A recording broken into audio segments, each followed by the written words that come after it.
Hello दोस्तों, स्वागत है आपका हमारे YouTube चैनल पर। दोस्तों, आज के इस वीडियो में हम आपको बताएंगे कि घर बनाते समय आपको कौन सी 5 बेवकूफ़ी वाले काम नहीं करने हैं। यानी कि जब भी कंस्ट्रक्शन का काम किया जाता है तो उसमें ढेर सारे ऐसे काम भी किए जाते हैं जिनको करने से आपको लाखों का नुकसान हो सकता है। उसी काम को हम बेवकूफ़ी शब्द से आपको समझाने की कोशिश कर रहे हैं, क्योंकि जनरली आजकल बहुत सारे साइटों पर ऐसा देखने को मिल रहा है कि कॉमनली ये 5 मिस्टेक तो हर साइडों पर मिल रही है, और सबको बताना एक एक करके जब तक आप विजिट नहीं करेंगे आप चीज़ों को देख नहीं सकते हैं। तो ऐसा समझ में आया कि क्यों ना इस पर एक वीडियो बनाया जाए और लोगों में अवेयरनेस डाली जाए कि 5 ऐसे कौन से बेवकूफ़ी वाले काम हैं जो नहीं करने हैं। यानी कि जब भी आप नया हाउस का कंस्ट्रक्शन करवा रहे हैं तो उसके कंस्ट्रक्शन के टाइम पर आपको 5 ऐसे कौन सी चीज़ें हैं जिनका ख्याल करना है, और इन सारी बातों को ध्यान में रख करके अगर आप अपना काम करवाते हैं तो आपका काम बहुत ही बेहतरीन होगा। तो सबसे पहले दोस्तों हम देखेंगे कि पहले जो स्लैब की कास्टिंग होती थी तो उस पहले स्लैब की कास्टिंग कराने के लिए जो शटरिंग वगैरह यूज़ कराया जाता था वो पटरा और प्लास्टिक ये सब चीज़ें यूज़ कराई जाती थी, क्योंकि पहले पटरे लगाए जाते थे, फिर उसके ऊपर मिट्टी लगाई जाती थी उसको लेबल करने के लिए, फिर प्लास्टिक की शीट बिछाई जाती थी, उसके बाद स्लैब की कास्टिंग होती थी। ये प्रोसेस अभी के टाइम पर बहुत ही ज़्यादा कॉस्टली और बहुत ज़्यादा टाइम लेता है, लेकिन अभी की जो शटरिंग या सेंटरिंग जो चीज़ें अभी हो रही हैं ये बहुत ही आसानी से रिमूवेबल हो जाती हैं। इनकी फिनिशिंग भी बहुत अच्छे से आती है। अभी भी बहुत सारी जगहों पर देखा जाता है कि ठेकेदार द्वारा इस तरीके का राय दिया जाता है और मिस्त्री द्वारा कि नहीं, आप क्यों शटरिंग वाले को बुलाएंगे, सेंटरिंग वाले को ना बुलाएं, हम बल्ली पटरे से इसकी शटरिंग करके इसको अच्छा सा स्लैब की कास्टिंग कर देंगे। उस समय वो आपका पैसा तो बचाने के लिए आपको सिखाएगा, लेकिन बाद में क्या नुकसान होने वाला है वो आपको ये नहीं बताएगा। बाद में होता क्या है कि परफेक्ट लेबलिंग ना होने की वजह से जब छत की जो जैसे आपको वीडियो में दिखाया जा रहा है इस तरीके से आपका छत निकल करके आता है और फिर आपको लाखों का नुकसान देखने को मिलता है। तो इसीलिए आपको कहा जाता है कि जब भी आप स्लैब की कास्टिंग करें तो आप प्रयास करें कि आप पटरा न लगाएं, प्लास्टिक न लगाएं, आप जो एमएस की प्लेट या जो प्लाईवुड आती है हमारी, उससे आप शटरिंग करके अपने स्लैब की कास्टिंग करेंगे तो आपका स्लैब बिल्कुल परफेक्ट तरीके से निकल के आएगा, जैसा कि आपको वीडियो में दिखाया जा रहा है। तो अगर आपको वीडियो में दिखाई गई चीजें जो कि दिखाया गया कि आपका स्लैब कितनी गलत तरीके से निकला है, कि स्लैब की कास्टिंग इस तरीके की स्लैब कास्टिंग के लिए पटरा और प्लास्टिक की यूज करी गई थी, तो इस तरीके का स्लैब आएगा।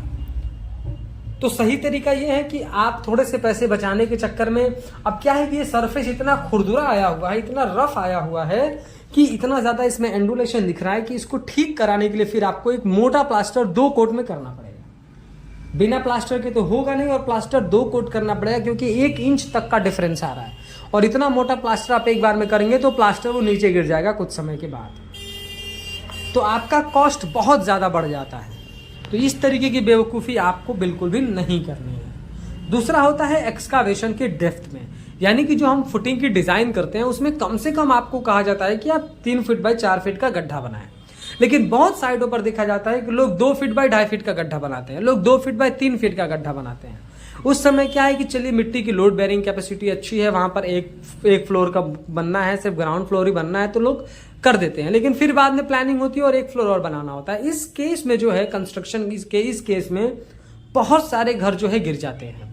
क्योंकि जब तक आप नीचे से बेस स्ट्रांग नहीं रखेंगे, फुटिंग और फाउंडेशन का काम आप अच्छा नहीं करेंगे, तो इस तरीके से आप समझ लीजिए कि आपका घर कमजोर हो रहा है और आपका घर आगे चल के गिर भी सकता है। तो जब भी आप एक्सकावेशन की डेप्थ की डिज़ाइन करें, यानी कि जब भी आपको गड्ढे खुदवाने हो तो आप इंजीनियर से कंसल्ट करें और कम से कम 3 फीट बाय 4 फीट का गड्ढा बनाएं, इससे छोटा गड्ढा ना बनाएं। अब बहुत सारी साइटों पर देखा जाता है कि जो स्लैब बीम होता है, लोग साइटों पर स्लैब बीम 6 इंच का देने लगे हैं, जबकि ये गलत तरीका है। हमारा आईएस कोड कहता है कि स्लैब बीम कम से कम जो है वो 9 इंच का होना चाहिए, लेकिन अभी आपको जो वीडियो में दिखाया जा रहा है स्लैब, आप इसके नीचे नोटिस करिए तो यहाँ पर 6 इंच का ही स्लैब बीम दिया गया है, जो कि बहुत गलत तरीका है। स्लैब बीम 9 इंच से पतला नहीं होना चाहिए, नहीं तो फिर वो लोड डिस्ट्रीब्यूशन के समय स्लैब पर जब लोड आएगा वो लोड प्रॉपर तरीके से डिस्ट्रीब्यूट नहीं कर पाएगा और स्लैब बीम में क्रैक आएगा, पूरे घर में क्रैकिंग आएगी। तो इससे बचना है तो थोड़े से पैसे बचाने के लिए, थोड़े से कंक्रीट बचाने के लिए आप जो है 9 इंच को 6 इंच कर देते हैं। ऐसा आपको नहीं करना है, आपको प्रॉपर 9 इंच की ही स्लैब बीम रखनी है। चौथा हमारा मिस्टेक ये है कि देखिए जब भी लोग घर बनवाते हैं तो घर बनवाते समय जो आपको सैंड की फीलिंग है, वो सैंड की फीलिंग आपको प्लिंथ बीम के नीचे तक करनी है या प्लिंथ बीम के लेवल तक करनी है। बहुत सारे साइडों पर देखा जाता है लोग प्लिंथ बीम के ऊपर तक ब्रिक वर्क तक कर देते हैं। उसका नुकसान बाद में उनको क्या देखने को मिलता है कि उनके पूरे घर में दीवार के ऊपर सीलन आती है। तो अगर आप इस चीज से बचना चाहते हैं तो आप प्लिंथ बीम में जब भी सैंड फीलिंग या सॉइल फीलिंग करें, बैक फीलिंग करें, तो प्लिंथ बीम के बॉटम, प्लिंथ बीम को नीचे तक ही करें। प्लिंथ बीम के ऊपर ब्रिक वर्क तक करेंगे तो जो हमारा ब्रिक है वो मिट्टी से मॉइस्चर एब्जॉर्ब करेगा और कैपिलरी एक्शन के थ्रू वो मॉइस्चर को ऊपर की तरफ ट्रेवल करेगा, जिसकी वजह से प्लास्टर, पेंट, पुट्टी सब आपका नीचे खराब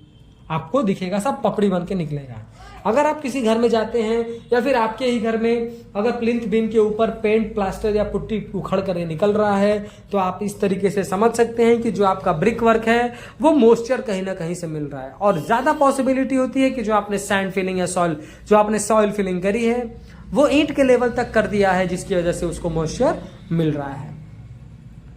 अगला हमारा 5वां पॉइंट ये है कि ये जो आपको कवर ब्लॉक वीडियो में दिखाया जा रहा है, ये कवर ब्लॉक लोग नहीं लगाते हैं स्लैब में या फिर बीम में। ज्यादातर स्लैब में इसके नुकसान देखने को मिले हैं जो आपको इमेज में दिखाया जा रहा है। इस तरीके का स्लैब तभी टूट कर गिरता है जब सरिये के नीचे कवर ब्लॉक नहीं लगाया जाता है। अब आप कवर ब्लॉक के रोल को समझिए। कवर ब्लॉक कंक्रीट से ही बना एक छोटा एलिमेंट है जिसको कंस्ट्रक्शन में रेनफोर्समेंट के नीचे कंक्रीट कवर के लिए डाला जाता है। ये कम से कम 25 mm का 20 mm का आपको डालना होता है। जब आप स्लैब की कास्टिंग करेंगे और सरिया बांधकर सीधा आप स्लैब डाल देंगे तो आपका स्लैब बिल्कुल बॉटम सरफेस पे आ जाता है और बॉटम सरफेस पे आने की वजह से उसको नीचे से मौसम का इफेक्ट मिलता है, बारिश का इफेक्ट मिलता है और उसमें धीरे धीरे जंग लगने लगता है। जबकि आपका सरिया बॉटम में न होकर के कंक्रीट के बीच में होना चाहिए, कम से कम कंक्रीट के 1 इंच ऊपर होना चाहिए, तब जाके आपका सरिया जो है वो जो है सीलन से बचेगा, मॉइस्चर से बचेगा। अगर आपका सरिया मॉइस्चर लगने लगेगा आपके सरिया में तो इस तरीके से जो सरिया के नीचे का कंक्रीट होगा वो टूट कर गिर जाएगा, जैसा आपको इमेज में दिखाया गया। तो इस तरीके की गलती से बचना चाहते हैं तो आप कवर ब्लॉक जरूर दें। वीडियो पसंद आया हो तो प्लीज़ वीडियो को लाइक करें और अगर चैनल पर नए हैं, कंस्ट्रक्शन से रिलेटेड ऐसे ही इन्फॉर्मेटिव वीडियोस इन फ्यूचर देखना चाहते हैं तो प्लीज़ चैनल को सब्सक्राइब करके बेल नोटिफिकेशन को ऑल पर प्रेस कर दें।